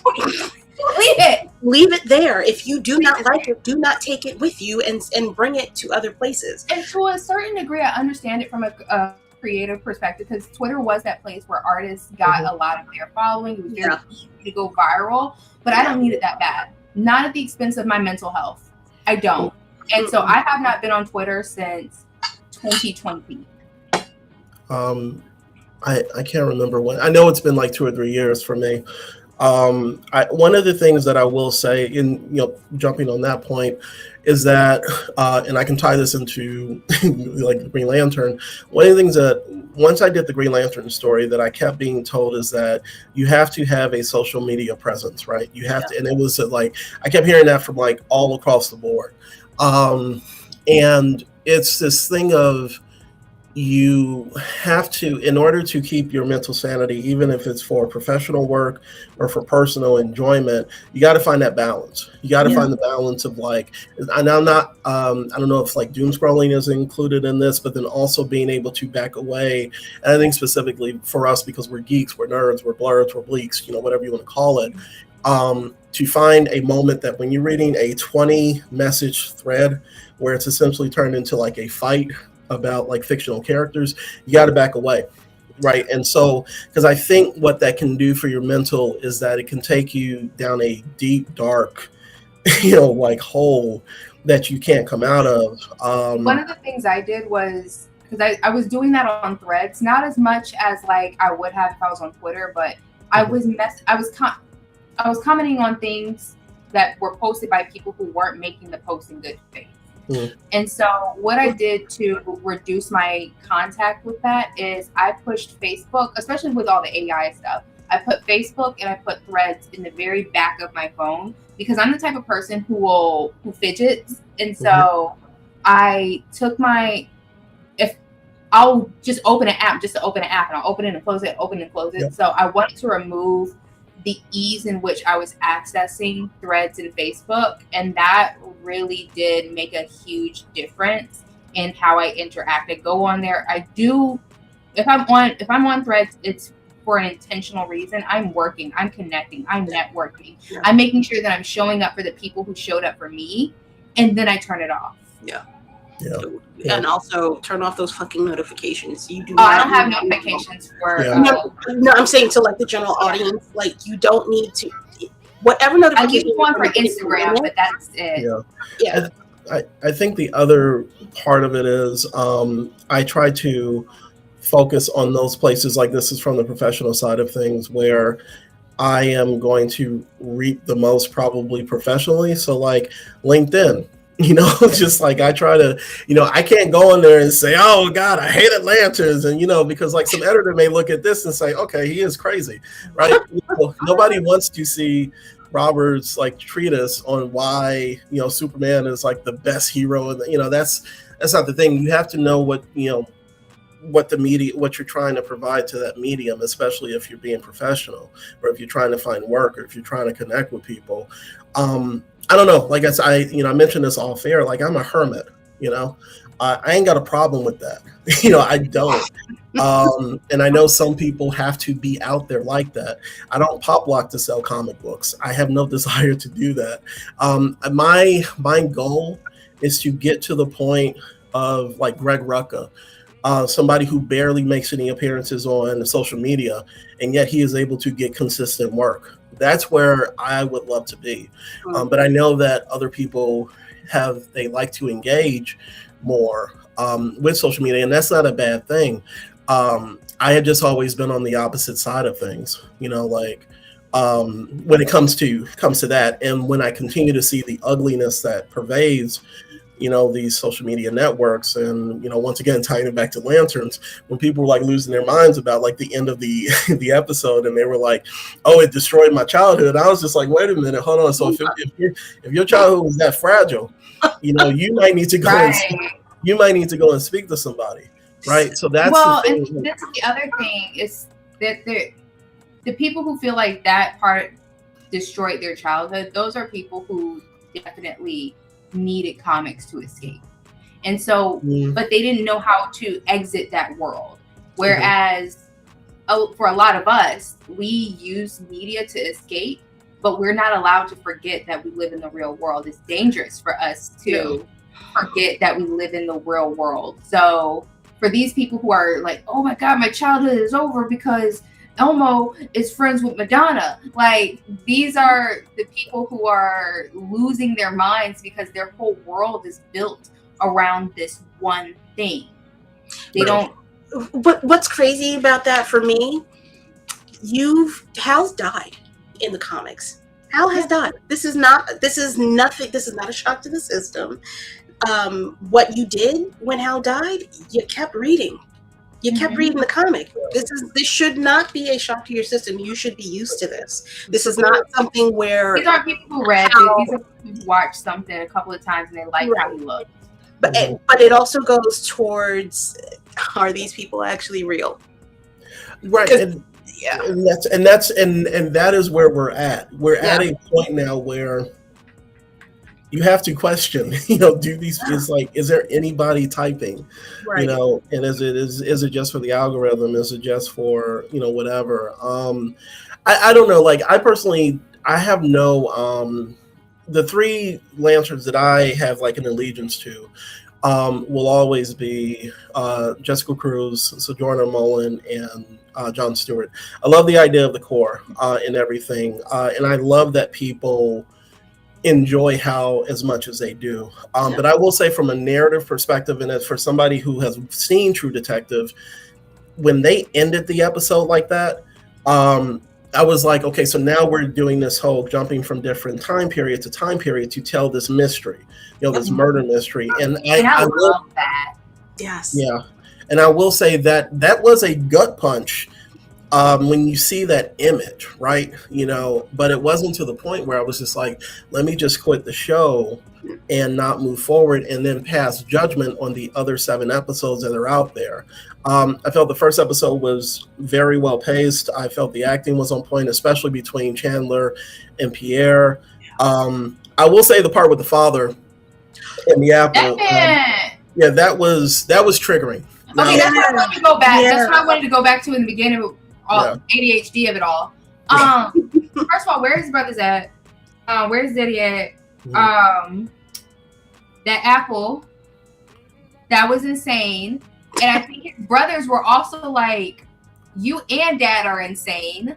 They were definitely afraid of their dad, but no one reached for him to stop him from having the TV on either. Like, they didn't try to break his focus, which leads me to believe that they were also aware that their brother is just as insane as their dad, because they've been through this before.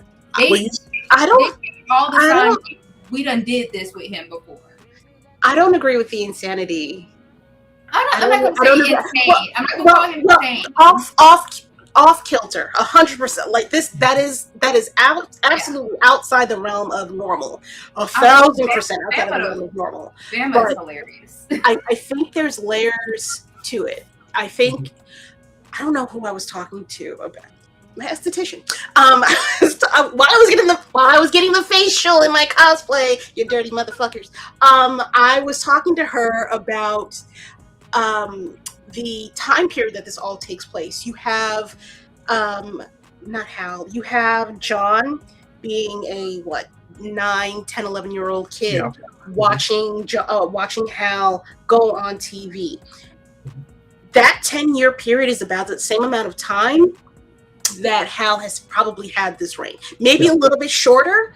And then I look at Dad and I see him, and there's a part of me that thinks he thought he should have the ring. He knows that he's better than Hal, that he's more fearless and possibly more qualified for that job. But by a stroke of fucking luck, Hal got the ring instead. So I think this is John's father preparing him to, without question, be the next person to get this ring. I any means necessary. I agree with that, but when you look at he has an older brother and he has a younger brother. Right. John was the one that his dad picked for this, though. So here's the reason. They have fear. I know that. They fear their father. So that's my point, is that when the brothers looked at Hal, looked at John and was like, you need to turn the TV off. Mm-hmm. Neither one of them, this is what I'm saying is funny to me. I don't have a problem with it. I'm just saying what was funny to me is that I noticed that neither one of them jumped after him to take my brother would have grabbed the remote and said, I'm not going to get in trouble because of you. Yeah. My brother would have fought me for that remote. And me being, I'm actually John in this case, like growing up, I was the kid without fear. And so I know what it's like when your siblings don't care about your lack of fear.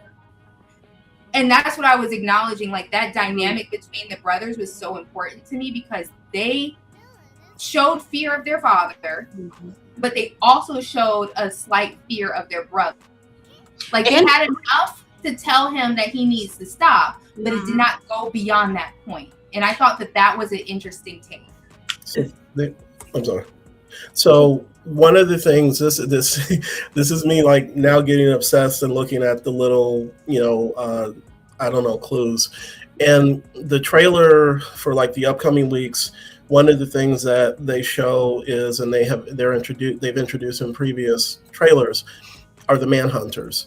There's a shot of, I think, John's mother holding a baby, and there is an alien changing into a manhunter. We only see its back, but like the design is reminiscent of that red, blue, and then like black, like I don't call them, what do you call them? Suspenders or whatever, like straps. Yeah. So in my mind, that combined with the first episode, and then also there's a little detail about the apple shooting scene, is that I think that when John was a baby, the Manhunters and the Lanterns came into his life. That's just kind of what I'm thinking. Yeah. Like I said, I could be completely wrong. So think of it like this, because when the dad came in and said, let's go outside, you notice that the bullets have been rising on the side of that garage over the years. So he has been shooting this apple off of his head since he was a child, since he was way younger.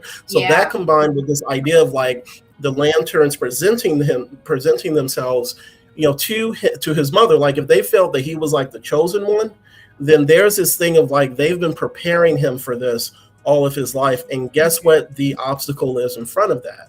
Hal Jordan. Now, not saying that this is directly adapting from a comic book. We have 60 plus years of continuity to pull from. That maybe this is their original take. But when I saw his mom holding a baby, and I saw that shot of the Manhunter combined with what happened in the first episode, I was like, that's where my mind went. And then when you, like I said, that combined with the bullet hole. So John has probably been instilled with this idea that I am the next in line for this. In this universe, at least with this take on the material. And mind you, like we've looked at 20 plus years of the MCU, of them taking that material and making it its own. Nothing is similar to what has come before, right? So that's how I think that they're doing it versus going the original origin of how John Stewart got the ring, and so they're taking it back to when he was a kid. At least that's what I believe that we're going to see. So I could be completely wrong. That's what kind of theorizing. No, is I agree with you. I think you're spot on. When he said outside, he didn't say all three of you. He didn't say you. Yep. Mm-hmm. We know that he was talking to John because the other kids didn't even inch to move.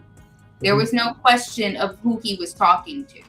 It was John. And like you said, with the bullets, they've been doing this a minute, and he ain't missed yet. Nope. So I agree. I agree with all of that.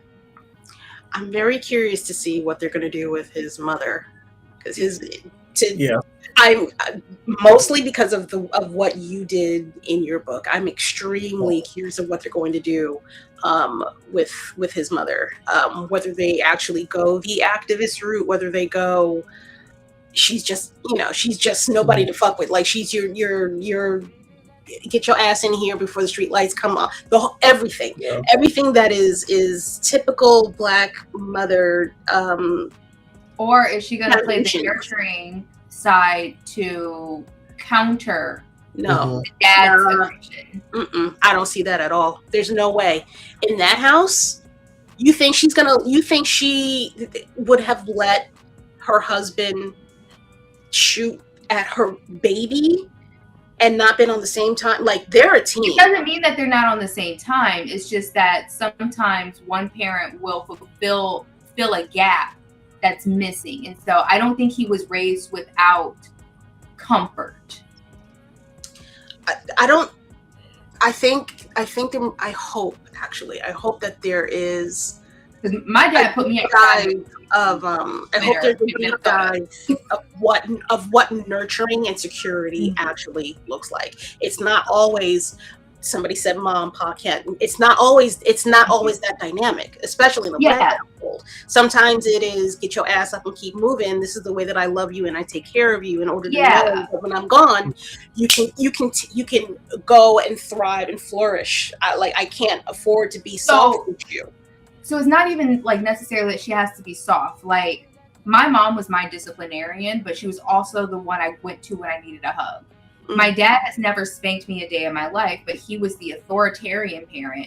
I talked back in the dead of winter while we were living in Minnesota, and he put up his military tent. He had just retired. He put up his military tent, put it in the garage, and he said, you could talk back outside to the wall, and left me out there. I forgot how long I was out there, but my mom had moved to Florida already ahead of us. And when my brother called and told her, she was pissed. But she also, if she had been there, she'd have slapped me. So it's like, which one are you? But so what I'm saying, just because she has a more nurturing side, there still needs to, I hope that there's a side of her that says, baby, you know how your daddy is. Because that's what my mom would do. She was, like I said, she was my parkour instructor when it came to an ass whooping. But she also was the parent that gave out the hugs. Yeah. So Todoroki, I don't think it's that bad. I don't think he's no. That's wild. Hold on. Because that's wild. Because what he does know nurturing. He does know how to foster growth, because we saw that with him teaching the little kid how to throw the football. He knows how to show patience. With somebody. So I think that's. I'm very curious. What's going to happen tonight. I'm so sorry. We gotta go, because it is 9 p.m. on the goddamn dot, and I told y'all I would have y'all out of here. So with that said, I'm going to do something very quick. If y'all don't mind just hanging out in the back for just like 2 seconds, we're going to get through these books and these Kickstarters real quick. All right, hold on. Ba-da-ba-ba-ba. I'm loving it. Okay, cool. All right, for tonight, we have 2 books. I'm going to see if I can share my screen, because I'm an adult and I know how to do these things correctly. And voila. All right, we have Lion's Game, Masters of Mali. Let me see if I can bring this up on the stream. Now, bring it up. There we go. We have Lion's Game, Master of Mali. As you can see, it is already. Am I lying to y'all? Yes, it is already funded. This book or series is written by Kevin Brown. I actually went to Anime NYC, don't tell anybody, and was doing some hunting for some Black creatives. Kevin Brown hopefully will be on the show in the next couple of weeks. I will talk to him about it, but the project will have been over and funded fully by that time, but it is a West African martial arts manga. This is volume 2 out of his series. I really hope that you guys give this a follow, a like, and all that stuff, and make sure you get your pre-order copy here if you want to back this project. I believe getting the full digital version of issues 1 through 8 is $25. Please go to the Kickstarter, check out the different layers and levels of the backing that you can do. On to the next thing. This one is a little bit new. I have never done one of these before because there hasn't been one before. I am going to show you your very first Kickstarter for a Black Comic Expo. This is for Black Atlanta Comic Expo. They have a $5,000 goal. They are a little under halfway there. They have 25 days to go. I cannot imagine that this is not going to get funded. Like I said, this is based in Atlanta. It will be one of the first Black-owned, hi Dragon Con, Black-owned comic expos in Atlanta. It is very important that we get this funded. I know that y'all love Dragon Con. Everybody talks about it. Oh, so much fun. Blah, blah, blah, blah, blah. Okay, that's cool.